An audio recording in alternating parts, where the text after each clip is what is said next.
Hiya, how are you? Hopefully the weather's improved by the time you're hearing this. While I'm recording it now, it is howling a gale outside. It's awful. So I'm hoping that it goes back to something a little bit nicer quite soon, because let's face it, it's nicer being locked down when the sun's shining, isn't it? Okay, so today we're going to look at a little bit more of what's happening in Luke chapter 8. We seem to have been in Luke chapter 8 for ages, but I like Luke chapter 8, so here we go. So this is a story that's told of a time when Jesus and his disciples went for a bit of a sail. So Jesus and his disciples are one side of the lake one day, and Jesus says to them, right, come on lads, we want to go across the lake and I want to go to the other side of the lake, and so let's go. So the disciples grab the boat and they all pile into the boat and they're off sailing across the lake. And at some point while they're sailing across the lake, Jesus is knackered, and I'm not surprised really, with everything he was doing and everything he was up to. He probably didn't get a minute to himself. So while they're going across this lake, Jesus thinks, well, I'm going to take the opportunity to have a bit of a kip. So he gets down in the boat and he puts his head down, and the disciples are rowing across the lake. And then they can see the sky changing, and the sky is turning black, and the wind's starting to blow a little bit like it is up here today. And the clouds are rolling in, and within a few minutes they're within the middle of this massive storm. Now don't forget, these disciples mostly are fishermen, so you know they're used to it. But this is a bad storm, and the boat starts to get swamped with water, and they're trying their hardest to bail it out, and they're trying their hardest to, keep rowing or whatever, and they're losing the battle, and they are in fear of their lives. And eventually they go running to Jesus, yelling at the top of their voices, Jesus, Jesus, help us, we're going to die. And Jesus wakes up and he stands up in the boat, and it says he rebukes the wind and the waves, and everything becomes calm. And he looks at the disciples and he said, all right then, well, where's your faith? Where's your faith gone? And the disciples look at each other and think, oh my goodness, who is this? Actually, who is this guy that even he can talk to the wind and the waves, and they obey him too? So that's the story. We'll have a little look at a few things that we can learn from that story today. You see, the first thing, I think it's easily overlooked actually, is that the disciples made a really good start. So Jesus says to them, look, are you coming with me? I want to go to the other side of the lake. Are you coming with me? And there's no question, there's no sort of like hint in the story at all that the disciples say anything like, well, why are we going? Why are we going to the other side of the lake? Or what are we going to do when we get there? Or I don't know, what happens, if we take the boat from where it is over to the other side of the lake, we might lose our boat mooring. We might not be able to come back to where we are. None of that. Jesus says to them, come on, I want you to go over to the other side of the lake with me, and off they go. So they made a good start. But a few hours in, they're really tired. They're exhausted. They're running out of steam because this journey is getting really, really hard. And don't forget as well, they probably tried, before they woke Jesus up, they probably tried everything that they could within themselves, because at the end of the day, most of the disciples were fishermen. That, boating was their thing. They knew how to operate a boat. Jesus was a carpenter. He was good with wood. He might have been able to make a boat, but he wasn't, the go-to person to go and sail one. So they're knackered. They're running out of options. They've tried everything that they can try within themselves. They can't even see Jesus because Jesus is asleep in the boat. They don't know what to do. And it's right at the end, when they've come to the end of themselves, if you like, when they're not sure why this command was ever given to go to the other side of the lake, because clearly, as far as they're concerned, they ain't getting to the other side of the lake. All they're going is down, and they run to Jesus, and Jesus, as always, has the solution to the problem that they find themselves in. So there's a few things that we can look at from that. The first one is, when Jesus says go, it's probably a good idea to go. Jesus doesn't tell us to go places that he doesn't want us to go. He doesn't tell us to do things that he doesn't want us to do. Jesus has a plan for your life, whether the thought of that has ever crossed your mind or not before. The reality is that Jesus has a plan for your life. And sometimes that plan for your life will involve Jesus saying, I want you to go here. But don't forget, Jesus never says, I want you to go here if he's not going to go with you. Yeah? If Jesus tells you to go, it's because Jesus wants to go with you. Jesus is going to be with you, even in those times, as we'll look at a bit later on, that we're not sure whether he's still there. You know, I guess those disciples were thinking, what on earth are you doing? Still asleep, Jesus, we need you. And sometimes we can get asked to go, and sometimes, you know, we might not feel Jesus with us all the time. But if Jesus has told us to go because he wants to get somewhere, like he wanted to get to the other side of the lake, you can bet your bottom dollar that if you choose to go with him, you will get to the other side of the lake. You will get to where Jesus wants you to go. The other thing to remember is that everything is always easy at first. You know, when we start something new, it is always easy. Do you remember 8, 9, 10, 11 weeks ago when coronavirus first kicked off and we were first locked down in our homes? Cleaning out the first cupboard was really easy. Finding the enthusiasm to do that maybe 8, 9, 10 weeks on is a little bit more of a challenge. You know, if you go to Slimming World, I haven't ever been to Slimming World, but I'm told that if you go to Slimming World, losing the first 2 pounds is a doddle. You know, it's a doddle. Starting anything is easy.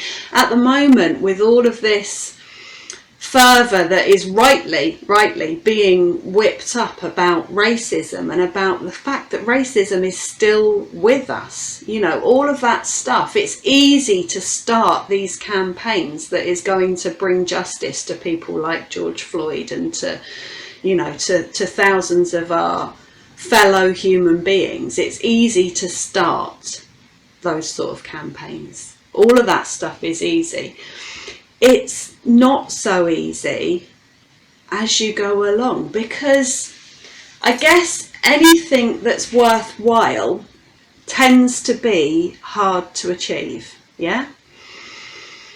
And just that carrying on, just that keeping rowing into the storm, just that getting the energy to keep going is where it gets tough. And we can expect it to get tough. You know, we can't expect the inherent insidious racism that this world is afflicted with to be solved in a fortnight. We can expect, if we want to put ourselves behind that wheel and stand up and say this is wrong and this should not happen, and even if we don't really know what to do, we want to do something to solve this. We want to help in some way or another.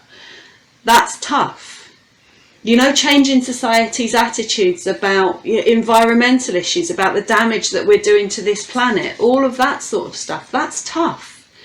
It's worthwhile, but it's hard work.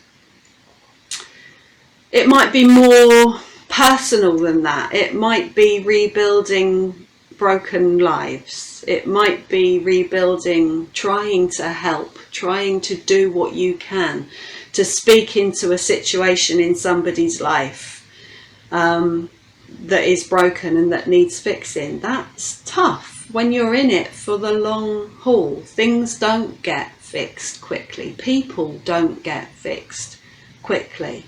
Stuff takes time. It's easy to say, yeah, I'll help. And it's harder, much harder, to still be there weeks and months and years later.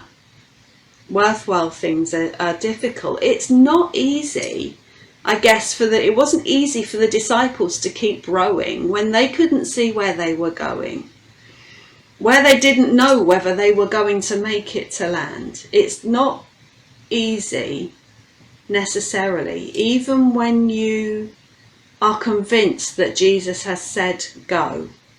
It's not easy to keep going. It's not easy to keep trusting. It's not easy to keep putting our trust in a God that maybe sometimes we can't even see at the time. These things are hard. Worthwhile things are always hard to achieve. And especially at the moment, I know this is sounding, maybe we'll have some hope towards the end, but especially at the moment when, I think we're all quite weary.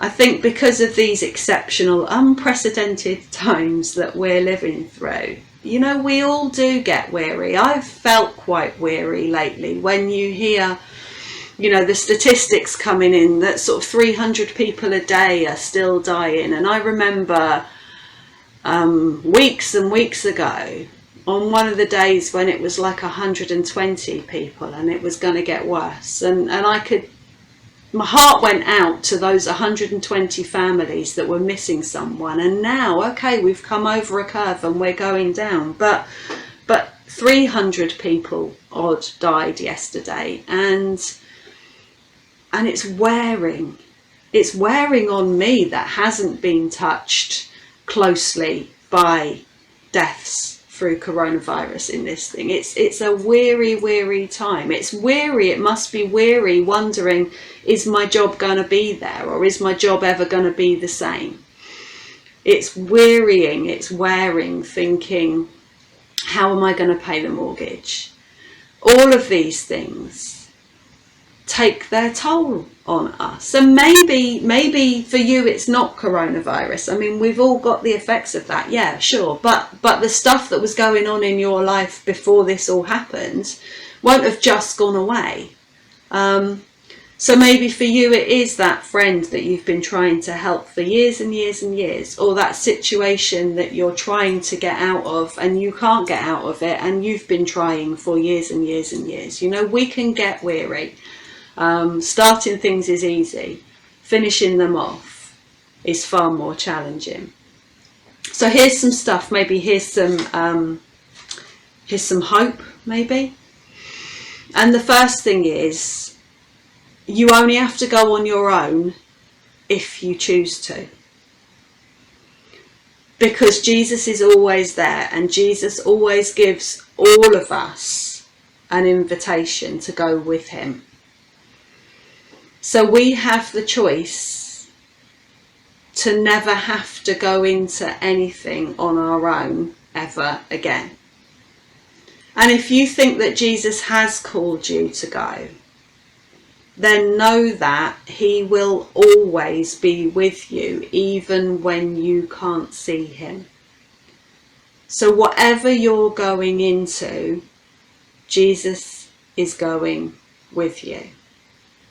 And the only reason he's not going with you is because if you've said, no thanks Jesus, I don't want you here with me now. We have a choice never to have to go anywhere ever again without Jesus having gone there with us. And if Jesus has said to you, I want you to go from A to B, like he did with the disciples, if he's made that clear, I want you to go from here to somewhere else, and you've said, okay, Jesus, I'm coming with you, you will get there. Yeah? It seemed to the disciples like they weren't going to get there at one point. It seemed to them like the only place they were going was to the bottom of the lake. But that wasn't the truth. It might have looked like that, but the truth was Jesus had said to them, I want to go from here to there. And that's what happens. And that's what always happens. If Jesus has told you that you're going to go from here to there, then he will be with you every step of the way until you get to where you are supposed to be.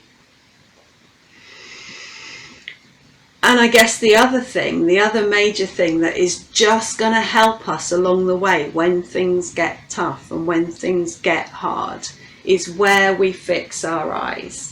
You see, I think the reason that Jesus said to the disciples when he'd finished rebuking the wind and the waves and everything else and everything was calm, he said to them, where's your faith? What's happened to that? Where's your faith gone? And I guess the disciples probably had this faith crisis because they took their eyes off of Jesus and they put their eyes on the storm. And all they could see was the storm around them. And all they could see was the waves crashing down. And all they could see was the desperate situation that they were in.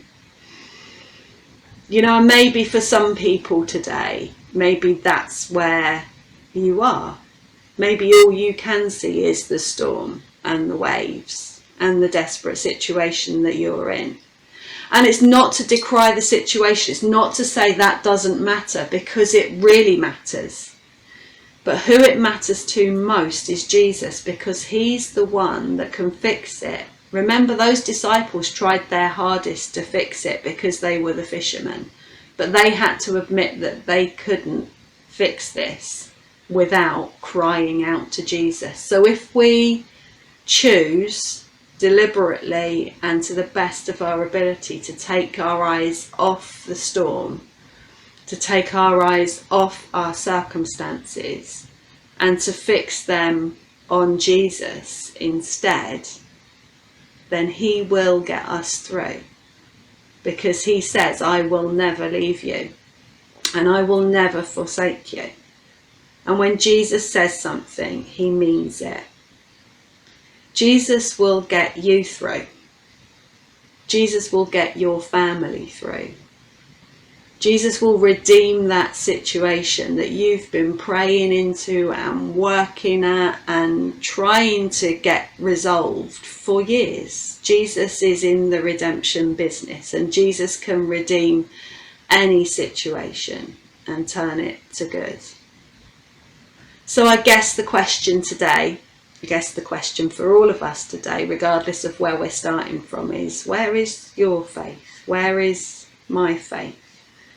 And where do we choose to put our faith today?